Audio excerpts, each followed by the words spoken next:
If you are someone that enjoys fantasy, especially fairy tales, if you love books that make you laugh out loud with humor, and if you like adventure, this book is definitely for you. I can't recommend this book enough. It's called Rump, the true story of Rumpelstiltskin.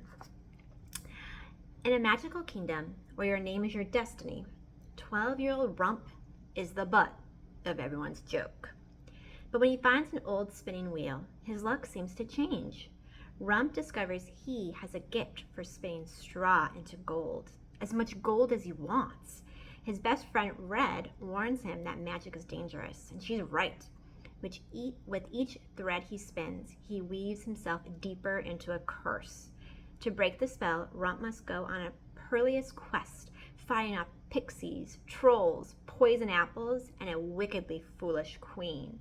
The odds are against him, but with courage and friendship and a cheeky sense of humor, he just might triumph in the end. So if you're familiar with the story of Rumpelstiltskin, this is definitely a twist on that original fairy tale. Chapter 1. Your name is your destiny. My mother named me after a cow's rear end.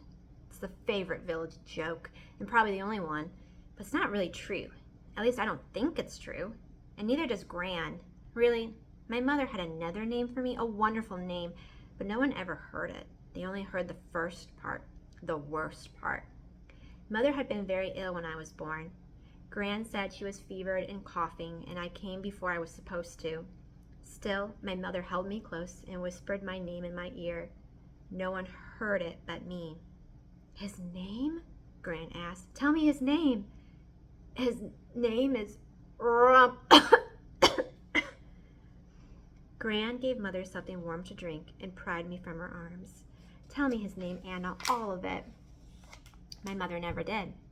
She took a breath and then let out all the air and didn't take any more in. Ever.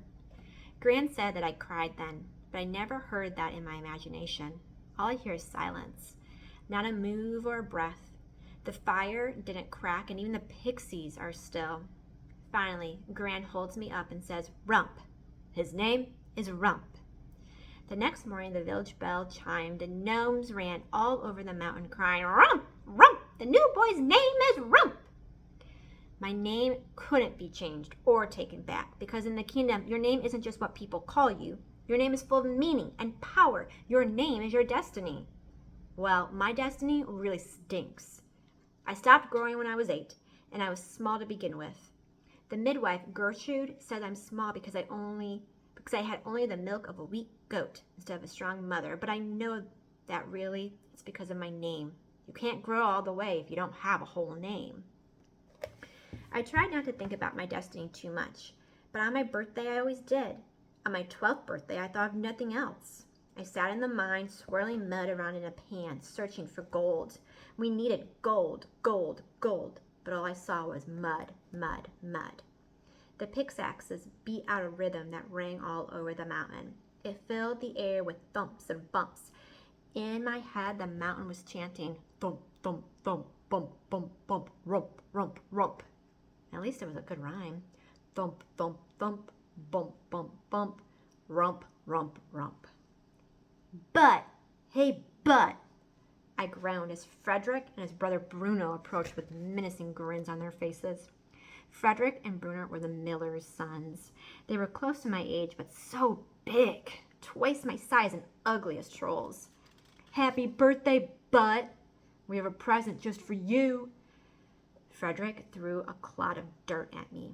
My stubby hands tried to block it, but it smashed right in my face and I gagged at the smell.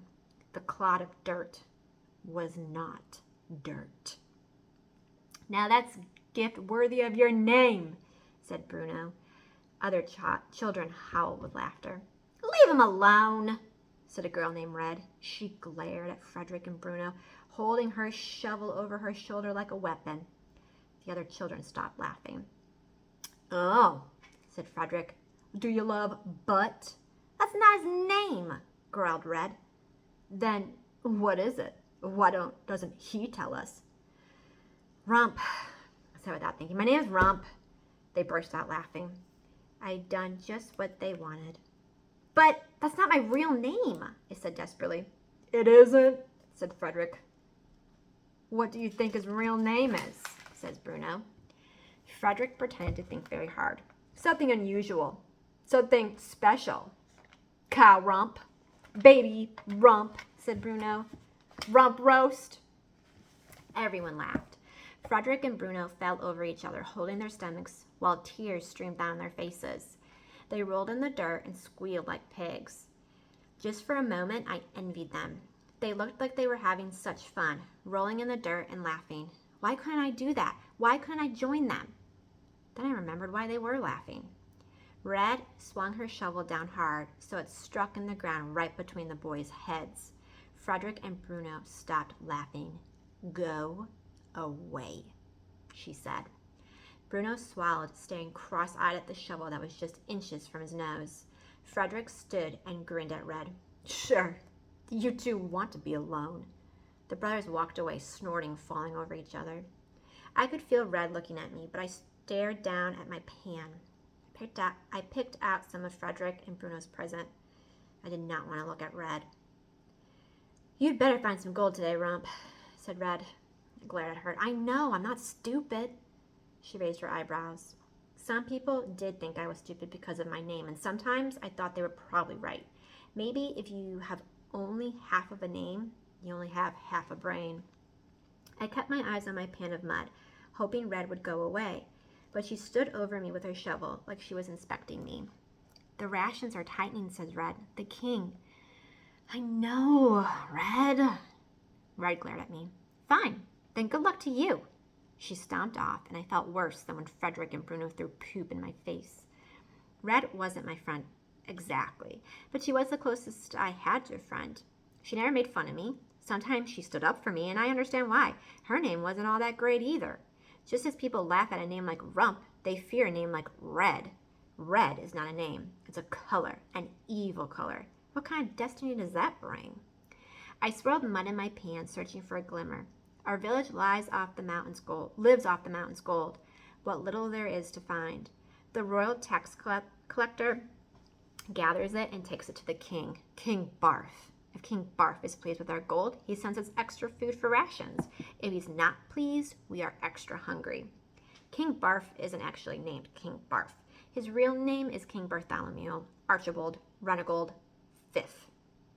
A fine, kingly name. A name with a great destiny, of course. I don't care how handsome or powerful that name makes you. It's a mouthful. So for short, I call him King Barf, though I never say it out loud. A pixie flew in my face, a blur of pink hair and translucent wings.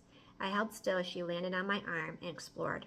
I tried to gently shake her off, but she only fluttered her wings and continued her search. She was looking for gold, just like me. Pixies are obsessed with gold. Once they had been very helpful to the mines, since they could sense large veins of gold from a mile away and deep in the earth.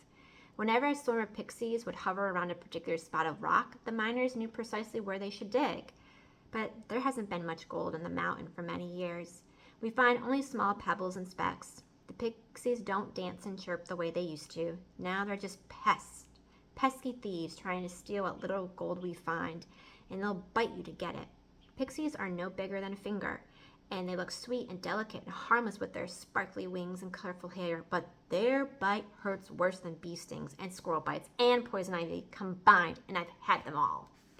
The pixie in my arm finally decided I had no gold and flew away. I scooped more mud from the sluice and swirled it around my pan. No gold, only mud, mud, mud. Thump, thump, thump, bump, bump, bump, rump, rump, rump. I didn't find any gold. We worked until the sun was low, and a gnome came running through the mine shouting, "The day is done! The day is done!" in a voice so bright and cheery. I had the urge to kick the gnome and send it flying down the mountain. But I was relieved. Now I could go home, and maybe Gran had cooked a chicken. Maybe she would tell me a story that would help me stop thinking about my birth and name and destiny. I set my tools aside and walked alone down the mountain and through the village. Red walked alone too, a little ahead of me. The rest of the villagers traveled in clusters, some children together, others with their parents. Some carried leather purses full of gold. Those who found good amounts of gold got extra rations. If they found a great deal, they could keep some to trade in the markets.